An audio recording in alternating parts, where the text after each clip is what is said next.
versículo de número 8, está escrito: E veio Amaleque e lutou contra Israel em Refidim. E Moisés disse a Josué: escolhe para nós homens, e vai e luta contra Amaleque, e amanhã estarei no cume do outeiro, com o cajado de Deus na minha mão.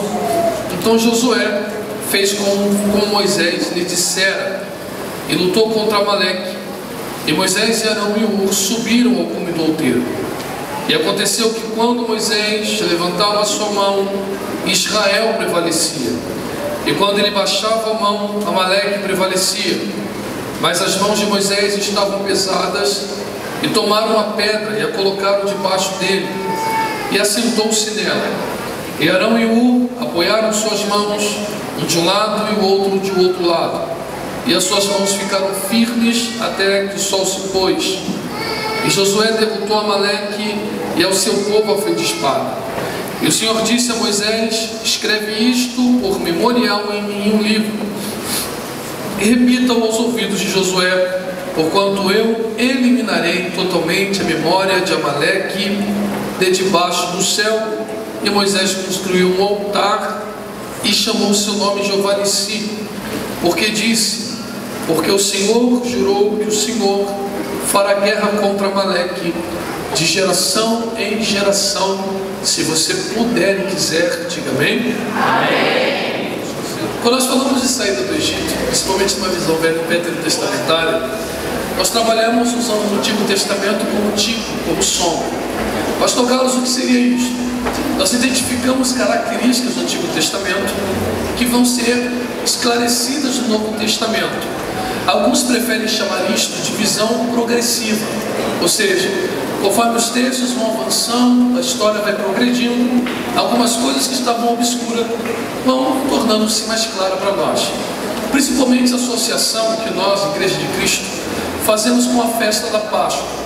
A festa da Páscoa para nós é uma festa muito próxima, muito íntima, dada não só a libertação, mas o uso da expressão paulina nas suas epístolas, que chega a afirmar que Cristo é o nosso Cordeiro Pascual, que fica nítido. Assim como os hebreus são libertados do Egito, nós também somos libertos do pecado. A diferença é que quando nós falamos de sair do Egito, a primeira ideia que vem na nossa cabeça é: quem sai do Egito, sai para chegar em Canaã. Todas as vezes que falamos de sair do Egito, naturalmente chegar em Canaã é o segundo pensamento vinculado de uma forma imediata. Isso não está errado. Isso está muito em conformidade com os textos bíblicos. Nós poderíamos aqui passar citando textos do Pentateuco e também citando textos dos profetas acerca disso que eu acabei de falar para os irmãos, e de que todas as vezes que saímos do Egito, iremos em direção a Canaã. Mas talvez o texto mais célebre, mais citado sobre isto, seja Gênesis 12 e Gênesis 15. Esses dois textos estão associados com a saída do Egito. Primeiro, Gênesis 12, Deus diz para que Abraão, até aquele momento chamado de Abrão, saísse da sua terra, da sua parentela, da casa do seu pai, para a terra que Deus havia mostrado a ele, que Deus o mostraria ou levaria. Perceba que o desejo de Abraão, em todos os outros textos, e principalmente em Gênesis 15, é um desejo por filhos. Abraão nunca desejou de forma direta uma terra quem está dando é Deus.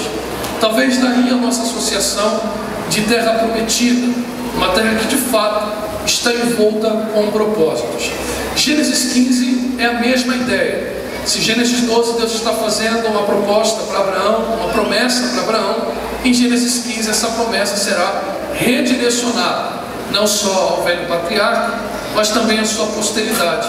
E você se recorda do texto: Abraão está sentado à porta da tenda, está queixoso, e Deus se apresenta a Abraão dizendo: por que você está se queixando? Eu sou o teu galardão, eu sou o teu escudo. De uma forma muito clara, Deus está dizendo ao patriarca: você não precisa se queixar de coisa alguma, eu sou tudo aquilo que você precisa que eu seja. Sou seu amigo, sou seu escudo, sou sua recompensa, sou a sua certeza. e assim sucessivamente. E Abraão diz: sei que tudo que tu tens me dado é bom, porém, quem herdará tudo aquilo que tu tens me dado? Eu ainda não alcancei filhos. O único filho que posso ter, ou que pode herdar o que tenho, é o Eliezer, o escravo da Damasceno. Disse: não, o seu escravo não herdará tudo aquilo que eu tenho te dado. Olha as estrelas. Abraão não as conta, ok? Abraão só as contempla. E nessa ação contemplativa de ver as estrelas e perceber que são incontáveis, Deus diz a Abraão: assim será a sua descendência. Abraão creu, e isto lhe é imputado por justiça. Irmãos, para a justiça ser justa, e eu sei que isso parece paradoxal e confuso, ela precisa do que nós chamamos de equidade. Equidade é quando a justiça dá a cada uma das partes aquilo que lhe é por direito. Abraão creu, tem direito de receber, pois sem fé é impossível agradar a Deus, porque quem dele se aproxima tem que crer que ele existe, e é galardoador daquele que busca. Deus gosta de presentear os seus servos, e principalmente aqueles que buscam a sua face. Abraão oferta o sacrifício a Deus, uma coluna de fumaça de fogo, visitam esse sacrifício. Enquanto essa coluna está passando, Deus continua fazendo promessa, e a mesma promessa de Gênesis 12, mas como eu disse aos irmãos, direcionada para a sua posteridade, está associado nesse texto de Gênesis 15, diretamente o êxodo, a saída do Egito. Se não vejamos, e a tua semente será possuída, e a sua semente será peregrina em terra estrangeira durante 4 gerações, e depois que essas gerações, o tempo se cumprir, e a taça da ira desses povos se encherem, eu retirarei o teu povo, possuído com fazenda, para a terra que eu te prometi. Tanto a fazenda, como a saída, a servidão, 4 gerações, tudo está intimamente coligado com o contexto do livro do Êxodo. Então é natural que ao falar de quem sai do Egito, Canaã venha diretamente à sua cabeça. No entanto, eu tentarei provar para você que Canaã não é o evento principal. Canaã é o foco dos hebreus e é o cumprir da promessa de Deus. Porém, existe um segundo evento que passa despercebido quando nós lemos o livro do Êxodo. E qual é o evento despercebido? Prestarão uma festa a mim, farão um concerto comigo, e assim sucessivamente. Então, antes de chegar em Canaã, existe uma pausa que Deus quer fazer no Sinai. Vou repetir para os irmãos: depois que se sai de Canaã, da terra do Egito, Deus não te leva diretamente para a promessa. É necessário uma pausa lá no Monte Sinai. Por que essa pausa ela é muito importante? Porque para nós pentecostes, pastor, está intimamente associado com o livro de Atos dos Apóstolos, capítulo de número 1, versículo de número 8, que diz: mas recebereis a virtude do Espírito de Deus, que há de vir sobre vós, e semeis testemunhas, tanto em Jerusalém, Judeia, Samaria e aos confins da terra. Lembrando que a palavra virtude no grego é dinamis, que significa poder real, poder em ação. Na concepção cristã, é o que nos importa. O pensamento neotestamentário sobre as páginas do Novo Testamento, Pentecostes para nós é o recebimento do Espírito de Deus, não numa ação regenerativa, mas numa ação de carisma, de dons, de potência, de dinâmica, de instrumentalização. Já no Antigo Testamento, Pentecostes não tem esse sentido. Pentecostes é, até hoje, celebrado pelo povo judeu, segundo o livro de Levítico, capítulo de número 23, versículo de número 1, que diz: e estas são as vossas solenidades, convocações e reuniões santas. Amados irmãos, tanto Páscoa, Pentecostes e também tabernáculos não são feriados, são feriados para nós ocidentais, que não somos judeus, mas para todo aquele que é circuncidado. Sobre a ótica do texto de Êxodo 23, versículo 1, que eu acabei de citar aos irmãos, todo e qualquer judeu, querendo ou não, é obrigado a guardar essas festas, porque não são festas, são mandamentos, solenidades, convocações e reuniões santas. Logo, Pentecostes para eles é o 50º dia após a celebração da Páscoa. Celebrou a Páscoa, conta-se 49 dias. Quantos dias, irmãos? Essa contagem de 49 dias é chamada de contagem do Homer dentro do judaísmo. O 50º, Pentecostes. Ou seja, Pentecostes para o povo de Deus não é o recebimento do Espírito de Deus.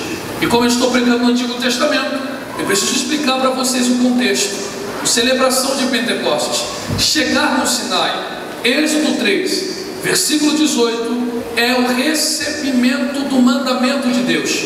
Para a igreja, desce o Espírito com dons carismáticos. No Antigo Testamento, desce a lei de Deus, que está figurada nos 10 mandamentos que Moisés que Deus escreve sobre as pedras, e depois Moisés terá que talhá-las, porque a primeira pedra ele quebra, e você conhece o texto. Esses 10 mandamentos, na verdade, não são 10 mandamentos. Existe um rabino muito famoso, chamado de Maimônides, ou Rambam. Ele é chamado dessas duas formas. Ele escreve um livro muito famoso e muito utilizado principalmente nas academias teológicas, chamado de Mishnei Torá. Esse livro chamado Mishnei Torá é uma catalogação de todos os mandamentos da Bíblia Sagrada. Vou repetir, ele foi de Gênesis e todos os textos procurando os mandamentos, e ele chegou a um número específico: 613 mandamentos bíblicos. Esses 600 mandamentos bíblicos, na verdade, não são chamados de mandamentos na língua hebraica. Na língua hebraica, mandamento vem da palavra mitzvah. Mitzvah significa preceito. Só que dentro da palavra hebraica, quem está comigo, diga amém. Amém. Então, presta atenção, nós vamos chegar lá, eu não espero te cansar, mas eu preciso te explicar aqui o contexto. Aqui no português, o nosso idioma, ele vem da origem do latim, na sua grande maioria, ou do grego. Então, quando eu quero descobrir o significado das palavras do português, o que nós chamamos de etimologia, eu visito o latim e visito o grego.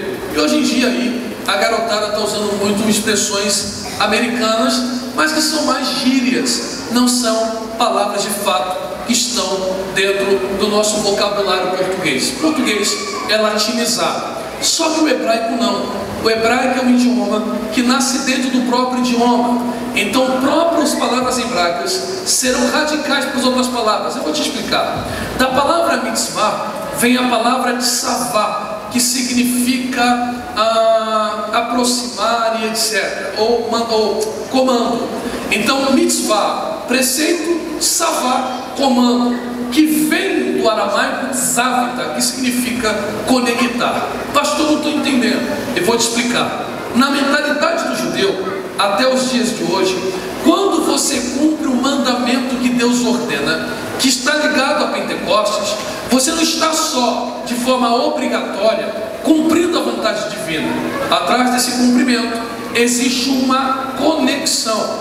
Ou seja, Pentecostes, seja no Antigo Testamento e no Novo Testamento, também é um símbolo de unidade, conexão, aliança, proximidade e relacionamento. Ou seja, antes de chegar na terra prometida, Deus quer fazer aliança com o seu povo e trazer intimidade. Deus nunca cumpre promessas sem antes gerar intimidade. Primeiro intimidade, para depois vivenciar grandes promessas para a glória do Deus Pai. De alguma forma, essa caminhada aqui sobre o texto de Êxodo capítulo 3, versículo 18, seriam de 3 dias. Quantos dias? 3. Torna-se 50 dias. Eu não tenho nenhum texto na Bíblia Sagrada que eu possa falar para os irmãos: a Bíblia diz isto, e é por causa disto que Deus estica a caminhada. Só posso dizer que pela rebeldia do povo, Deus precisa tratá-lo. Mas duas coisas me chamam a atenção. Primeiro, quando sai do Egito até chegar no lugar da intimidade, vou chamar Pentecostes de intimidade porque é assim: quando sair do Egito para viver uma intimidade e uma aliança com Deus, não será uma caminhada fácil. Por que não será uma caminhada fácil? Meu querido pastor presidente, na Bíblia Sagrada, Egito Egito sempre é descida. Não existe nenhum texto que alguém diz: subirei ao Egito. O Egito só desce. Em Jerusalém sempre é subida. Quem sai do Egito é obrigado a subir. E como é que se sobe? Comendo o cordeiro da Páscoa. Comer é uma ação de internalizar. Então, quando você come alguma coisa, você está pegando algo do lado de fora e colocando para o lado de dentro. Ou seja, quem coloca o cordeiro para dentro não pode mais descer na vida. Quando o cordeiro chamado Cristo entra na vida de alguém, este alguém caminha subindo para uma terra prometida, Jerusalém celestial. Quem está entendendo, diga glória a Deus, por favor. Então todos vocês, ou a grande maioria que aqui está, os que são cristãos, colocaram Cristo para dentro, aceitaram, confessaram Jesus como seu Senhor. Nesse exato momento, sua bússola é mudada. Nós que estamos descendo para o inferno, agora estamos subindo rumo a uma terra prometida. Só que este caminho de subida não é um caminho fácil. Subir para a terra prometida não é um caminho tranquilo. Haverá, segundo o texto do Antigo Testamento, duas guerras relatadas. Primeira guerra, guerra contra o Egito. Segunda guerra, Êxodo capítulo de número 17, guerra contra Amaleque. Primeira guerra, os hebreus não vão guerrear. Repito, primeira guerra, hebreu não tem força para guerrear, porque quando éramos escravos do Egito, que é típico do mundo, ninguém tem força para sair do Egito porque quer. Isso é uma heresia que nós chamamos de pelagianismo ou semi-pelagianismo. Todos nós só estamos subindo, não porque somos fortes, não porque somos bons, mas porque diz a Bíblia: é com mão forte o Senhor tirou o seu povo da escravidão. Ou seja, você estava no forró, você estava numa rocha, você estava na cachaça, até queria sair, mas a escravidão era muito pesada. Mas o Espírito de Deus, um dia que você entrou na Assembleia de Deus, através dos louvores, através da palavra, foi espancando o Egito que está em você, e pela sua eterna graça nos tirou do caminho de descida para um caminho de subida para a glória do nome de Jesus de Nazaré. Ora, irmãos, a primeira guerra, ninguém luta, é Deus quem arranca, é Deus quem vence. Por isso a palavra Páscoa no hebraico vem da palavra Pessah, e a palavra Pessah dá um sentido de golpear. É Deus que, como eu vou aqui, me perdoe aqui a ilustração coloquial, tá? Me perdoe aqui, para a gente também não ficar muito, sabe, assembleano de açúcar não é assembleano, né? Então a gente tem que ser aqui sincero. É como se Deus colocasse duas luvas de boxe e dissesse: você não vai espancar mais meus filhos, você não vai mais espancar eles, agora a briga é comigo. Então Deus pega o seu povo, coloca para trás e vai derrotando um Deus atrás do outro, um Deus atrás do outro, para que só o nome dele seja glorificado e toda a cantanhede saiba que ele é Deus. Porém, depois que você está subindo, as guerras não param. E aí nós chegamos no texto de Amaleque. O texto de Amaleque é a segunda guerra, só que esta guerra é completamente diferente da primeira. Pastor Carlos, por que essa segunda guerra ela é completamente diferente da primeira? Simples. Primeiro ponto a ser notado: é uma guerra que antecede o Pentecostes. É a guerra que antecede Pentecostes, o que nos traz uma grande lição. Antes de grandes promessas, sempre haverá grandes guerras. Antes de grandes intimidades, sempre haverão grandes batalhas. Segundo ponto a ser interessante notado é que existe no Antigo Testamento 6 mandamentos que Deus diz: não se esqueça desses acontecimentos. Vamos expressar melhor: existem 6 acontecimentos. Quantos acontecimentos, irmãos? Não se canse, por favor, não se canse. Quantos acontecimentos? 6 acontecimentos que Deus dá uma ordem expressa: não se esqueça disso. E é levado como um mandamento. Versículo 3: não se esqueça da saída do Egito. Deuteronômio capítulo 9, versículo 9, capítulo 4, versículo 9 ao 10. Não se esqueça da revelação do Sinai, Pentecostes. Deuteronômio capítulo 9, versículo 7 ao 12. Não se esqueça do bezerro de ouro. Deuteronômio capítulo 24, versículo de número 9. Não se esqueça da língua venenosa de Miriam. Existe também Deuteronômio capítulo 20, versículo 8. Para os judeus, não se esqueça do sábado. E Deuteronômio capítulo 25, versículo 17. Não se esqueça de Amaleque. Amados irmãos, olhem para cá. Amados irmãos, olhem para cá. Pastores, obreiros, é muito estranho. Existem muitos inimigos marcantes para o povo de Deus. Quer ver? Roma, Babilônia, Senaqueribe, Adadezer, Ben-Hadad. Esses são sírios, né? Ben-Hadad, Azael, Golias, uma infinidade de adversários. Mas só tem um adversário que Deus está dizendo: não se esqueça dele, não se esqueça dele. E esse adversário é exatamente Amaleque. Nasce-nos uma pergunta: ora, para quem está subindo? Quantos estão subindo? Diga glória a Deus, por favor. Para aqueles que estão subindo, Deus está dizendo: suba para a minha promessa, suba em direção à minha salvação. Só não suba esquecendo que você tem um adversário, Amaleque. O que é que Amaleque tem que os outros não têm? Lembra que eu pedi para você manter a Bíblia aberta? Deuteronômio capítulo de número 25, versículo de número 17. Eu estou cansando os irmãos ainda aguentam ouvir Bíblia? Diga amém, por favor. Chegaremos lá. Tem algum obreiro bom de leitura que consegue ler? Posso usar você? Posso? Deuteronômio capítulo de número 25, meu querido líder. Deuteronômio 25. Isso, a partir do versículo 17. Leia comigo. Quando eu pedir para você parar, você para. Vamos lá? Lembra-te do que te fez Amaleque no caminho, quando saíeis do Egito. Lembra-te do que Amaleque fez quando você saiu da onde? Da onde? Primeira coisa que você deve gravar. Por aí, primeira coisa que você deve gravar: Amaleque não ataca escravos. Amaleque não ataca quem está descendo. Amaleque só ataca quem está subindo. Enquanto você estava descendo na vida, enquanto você estava escravo do Egito, Amaleque não te afrontava, Amaleque não te perseguia.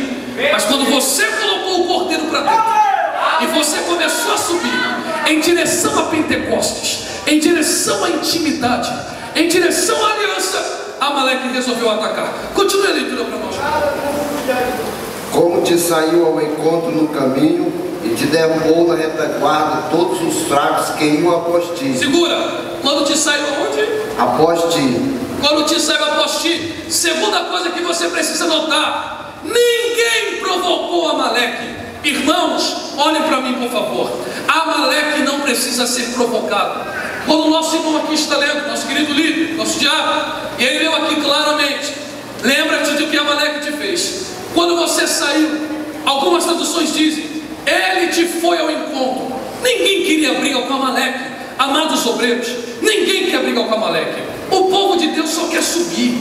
Nós só queremos subir. A gente não quer confusão com Cantanhede. A gente não quer uma briga com a prefeitura. Nós não queremos briga com São Luís do Maranhão, nem nenhum outro lugar. Nós só queremos subir em paz. É só o que nós queremos. Ou seja, por favor, pare com essa conversa que quase beira o demoníaco. Isso não existe. Essa queixa da Assembleia de Deus que diz: olha, foi eu começar a pregar e a luta apertou. Isso é uma mentira.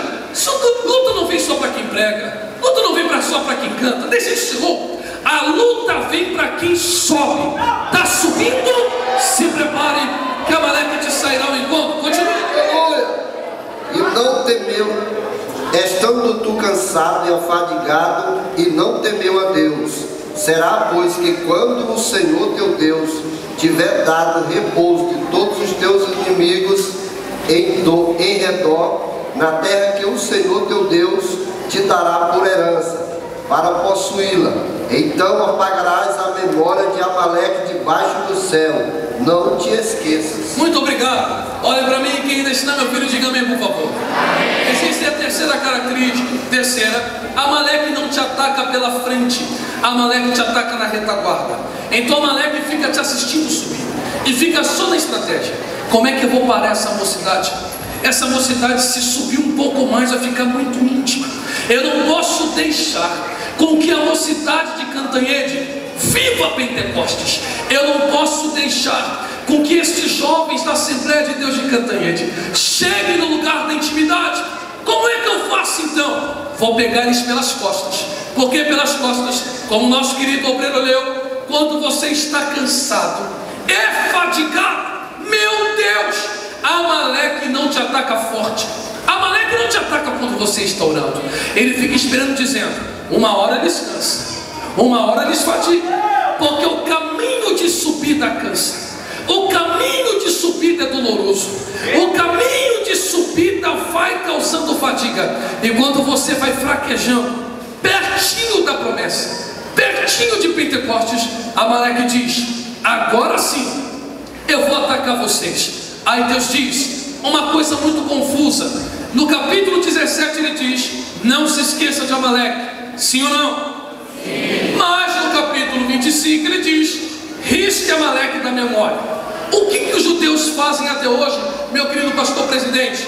Lembram de Amaleque um dia só, na festa de Purim, na festa de Esther. Porque eles dizem que Amaleque de fato é uma pessoa física, mas que representa. Eu vou tomar cuidado com o que eu vou dizer, para que os irmãos não me interpretem mal, porque palavra falada é como flecha tirada, não volta para o jalo. Então tem que ser muito claro. Ele representa um espírito, mas espírito não desencarnado, um encosto, essas loucuras de neopentecostal. Ele representa uma intenção que não morre. Todo o tempo, de geração em geração, Amaleque se levanta. Vou repetir: Amaleque se levantou em 2019, se levanta também em 2020. Amaleque se levanta em 2021, também se levanta em 2022. Amaleque torna a se levantar em 2023. De geração em geração existe uma intenção de paralisar o povo de Deus, de viver Pentecostes. Mas o único jeito de vencer Amaleque é um segredo muito paradoxal, contido no texto do capítulo 17. Mas eu acho que você já cansou de ouvir, você está chateado, você não quer mais ouvir a palavra de Deus. Só quem quer ouvir ainda, diga glória a Deus, por favor, se você ainda quer ouvir. Maravilha? Vamos lá. Primeiro, permita-me aqui usar uma interpretação judaica. Por quê, pastor? Porque Amaleque não é um mandamento para a igreja, ele é um tipo, um símbolo, como eu disse. A palavra Amaleque é composta de 4 letras no hebraico: Ain, Mem, Lamed, Kof. Essas 4 letras são as iniciais de uma palavra. Ain vem da palavra Ika, Mem, Megametô, Lamed, Lechachimis e Kof, Kirirut. Essas 4 palavras significam que o objetivo de Amaleque é gerar frieza. O objetivo de Amaleque é gerar frieza. Pronto, chegamos no clímax da mensagem. Todas as vezes que você decide ter uma intimidade com Deus, a frieza vai tentar te visitar. Todas as vezes que você se propõe a orar de madrugada, a frieza vai tentar te dar uma rasteira. Todas as vezes que você está subindo em direção a Deus, a frieza vai tentar te visitar pelas costas. Nessa guerra, você não pode ficar parado. Repito, nessa guerra, você não pode, não deve ficar parado. Por que, pastor Carlos? Olha o que diz o texto. Moisés olha para Josué e diz: não dá para ficar assistindo ao esfriamento, não dá para ficar permitindo com que a frieza tome essa mocidade, tome as irmãs e tome os obreiros. Como é que se vence frieza? Josué pega a sua espada e os valentes e vai para o campo de batalha. Eu, Arão e Ur, subiremos ao cume do outeiro. Eu levantarei as minhas mãos. Então a guerra é uma ação dupla. Moisés com a mão erguida aqui, Josué com a espada desembainhada lá. Quem está comigo ainda, diga amém, por favor. Só se vence a frieza assim. A frieza não dá para se vencer, pastor, com os braços cruzados. Frieza não se vence assistindo o culto. Culto não se assiste. Quem quer viver Pentecostes, quem quer ter intimidade, não pode ficar aqui olhando um para a cara do outro. enquanto um está no cume do outeiro, o outro tem que estar com a espada desembainhada sobre as suas mãos. Agora percebe, irmãos, como o texto é estranho. Como assim estranho? Diz a Bíblia Sagrada, e não eu, que enquanto Moisés estava com a mão erguida, o povo vencia ou perdia? Vencia. Muita pouca voz. Vencia ou perdia? Vencia. Mas a Bíblia diz que quem venceu Amaleque foi Josué da espada. Ué, quem é que está vencendo? É Josué que é um bom espadachim? Ou é Moisés que está com a mão erguida? É um casamento. Qual é o casamento? Ergue-se a mão no cume do outeiro para dar de espada lá fora. Ou seja, é uma ação dupla. Para a vida terrena com a espada fluir, você tem que estar com a mão erguida aqui dentro para a glória do nome de Jesus. Alguém está recebendo a palavra que eu estou pregando? Sim ou não? Levante a tua mão mais alto que você puder. Isto. E não baixa a sua mão e olhe para cá. Olhe para cá com a mão erguida. Olhe para cá com a mão erguida. Diz a Bíblia que em determinado momento a mão de Moisés vai cansando. E não cansa por causa de pecado. E não cansa por causa de falha. Cansa porque a batalha é longa. Mas quando a mão vai cansando, Arão segura de um lado, um segura do outro, como se estivesse dizendo: se você vencer a frieza, eu também venço de tabela. Se você vencer a Amaleque, eu também canto o hino da vitória. Então façamos como a Bíblia diz: pegue um na mão do outro, por favor, na mão do outro, na mão dele, na mão dela, na mão dele. Chacoalha a mão dele, chacoalha a mão dela e diga: Deus plantou a Assembleia de Deus em Cantanhede para incendiar essa cidade, e vivemos um momento de intimidade inexplicável. Oh glória, só quem é de guerra, um minuto de glória a Deus. Se você só que vai guerrear, toque esse teclado, meu filho, eu espero você guerrear. Guerreia, guerreia, um minuto de glória. Fecha os olhos, abre a boca. Só se vence a frieza com a mão erguida. Só se vence frieza com a mão erguida. Meu Deus, do meu lado direito alguém já está com a mão erguida. Do meu lado esquerdo as irmãs também vieram batalhar. Amaleque, seu imundo, matinha tirada da cidade de Cantanhede. Nós viveremos um avivamento genuíno. Eu espero você adorar. Tem glória a Deus aí, você vai deixar a frieza te pegar. Tem glória a Deus aí, você só veio participar do congresso porque tua mãe mandou. Vai ter glória a Deus ou você está envergonhado. Vai ter glória a Deus ou você vai deixar a beleza de vencer. Eu convoco os 300 de Gideão. Eu estou pregando para os valentes de Davi. Abra tua boca e dá uma rajada. Amaleque será paralisado.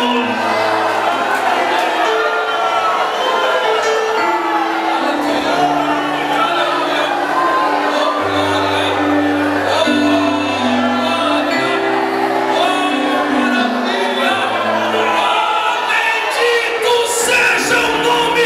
Eu sinto uma graça do canto. Rebassarabacana. Você pode falar em outras línguas. Você que é batizado no Espírito Santo. O diabo tentou da direita, o diabo tentou pela esquerda.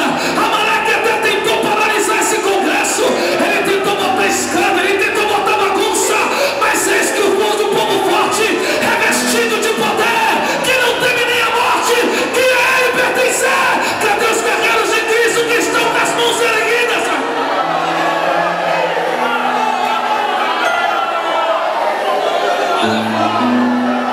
Maravilha! Vamos para. Eu preciso encerrar. Eu preciso encerrar.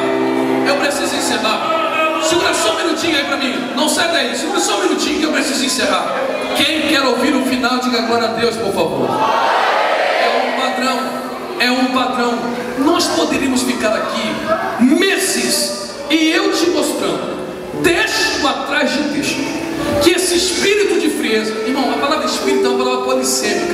Me perdoe porque a gente está acostumado com o negócio de teologia, fica com esse vício linguístico.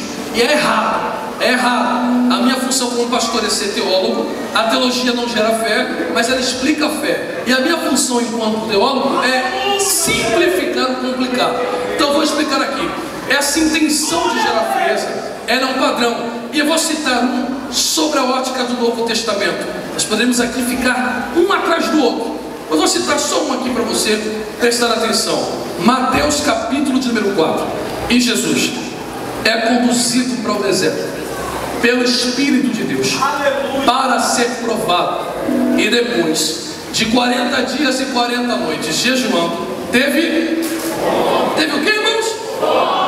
Essa palavra teve fome no grego não é fome, é morto de fome, passando mal de fome. Compreende isso? Então Cristo estava padecendo, faminto, e aí o diabo aparece. Os irmãos notaram alguma coisa? O diabo não aparece no 10º dia, no 15º, no 20º dia.